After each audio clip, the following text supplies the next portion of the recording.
Here's a question that might sting a little. Has anyone in your life ever discouraged you from something right before you were about to get good at it? Not cruelly, not obviously, just a comment. Are you sure that's a good idea? Dropped at exactly the wrong moment. At the time, it probably felt like concern. But I want you to consider a harder possibility tonight, that sometimes discouragement isn't about you at all. Sometimes it's about what your growth would cost the person standing next to you. Machiavelli spent his life studying power in its most naked form inside courts, between princes, among advisors who smiled at each other while quietly calculating who would rise and who would fall. And one of the coldest truths buried in his writing is this: a ruler surrounded by people who benefit from his weakness will rarely be told the truth, because the truth, if it made him stronger, would make them less necessary. That single insight explains more about human relationships than most people are comfortable admitting. Let's start with the world Machiavelli actually lived in, because it's more relatable than it sounds. Renaissance courts were full of advisors whose entire livelihood depended on the prince needing them, not respecting them, needing them. And Machiavelli noticed something uncomfortable. The advisors who were most eager to flatter, most eager to keep the prince comfortable and unchallenged, were often the ones with the most to lose if the prince became truly wise and self-sufficient. A prince who could see clearly needed fewer people to see for him. A prince who trusted his own judgment needed fewer people whispering in his ear. So the incentive for a certain kind of advisor was never to make the prince stronger. It was to keep him just uncertain enough, just dependent enough, to keep the whispering profitable. Machiavelli's advice to rulers was blunt. Surround yourself with people who will tell you the truth, but only ones wise enough to know that truth is a gift, not a threat.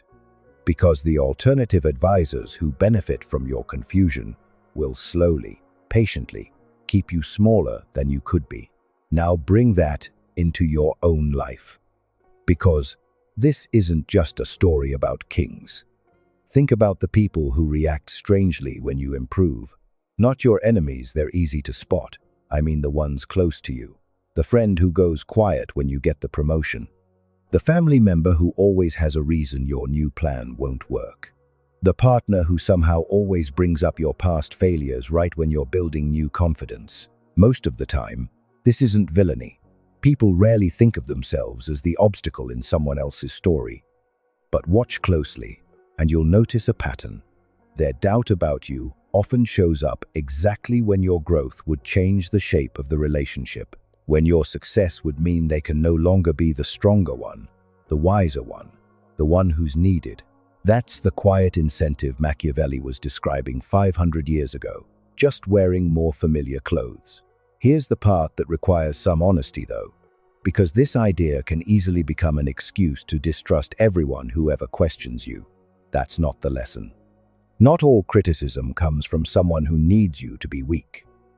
Some of it comes from people who love you and are simply afraid for you. Fear and sabotage can look identical from a distance, especially in the heat of the moment. The difference is in what happens next. Someone afraid for you, once you succeed anyway, will eventually come around. Their doubt fades into pride. But someone who needs you weak will find a new doubt to replace the old one, because their comfort was never really about protecting you. It was about preserving their position relative to you. Machiavelli understood this distinction too. He didn't tell princes to distrust everyone. He told them to watch behavior over time, to notice who celebrates your rise, and who quietly, consistently, finds a reason it shouldn't happen. Let's talk about why this happens, because understanding the mechanism takes the sting out of it.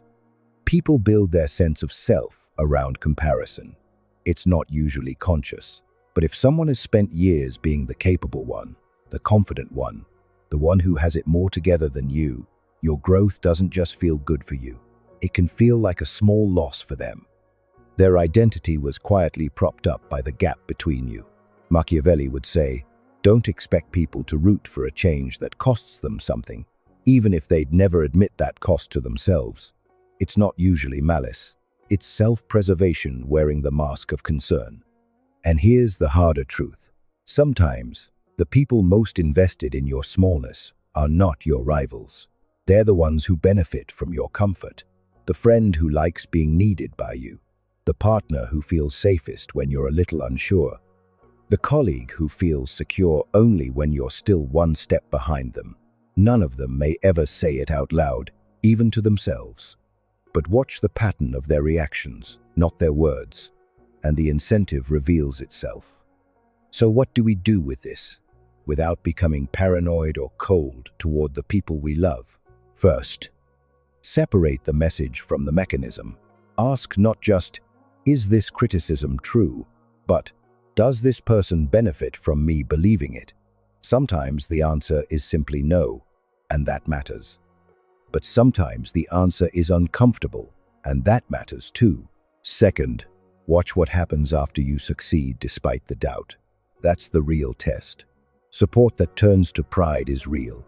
Doubt that just finds a new target was never really about the outcome at all. Third, build at least part of your confidence somewhere those people can't reach.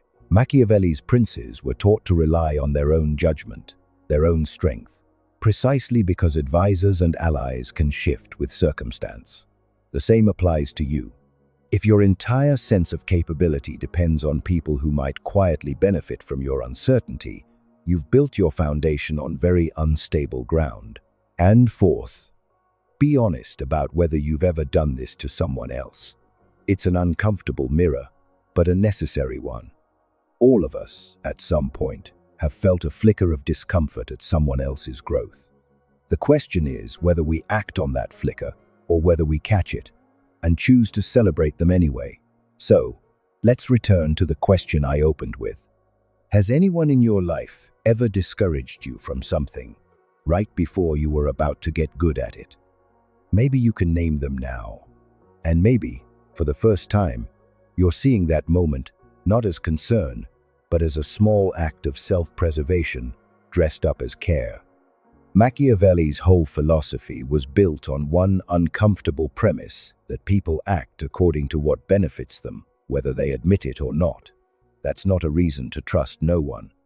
It's a reason to watch closely and to ask the harder question underneath every doubt that's ever been placed at your feet. Not, is this true, but who benefits if I believe it? Sit with that and then decide, quietly, who deserves a seat at the table of your growth and who has simply been sitting there, hoping you'd never grow at all.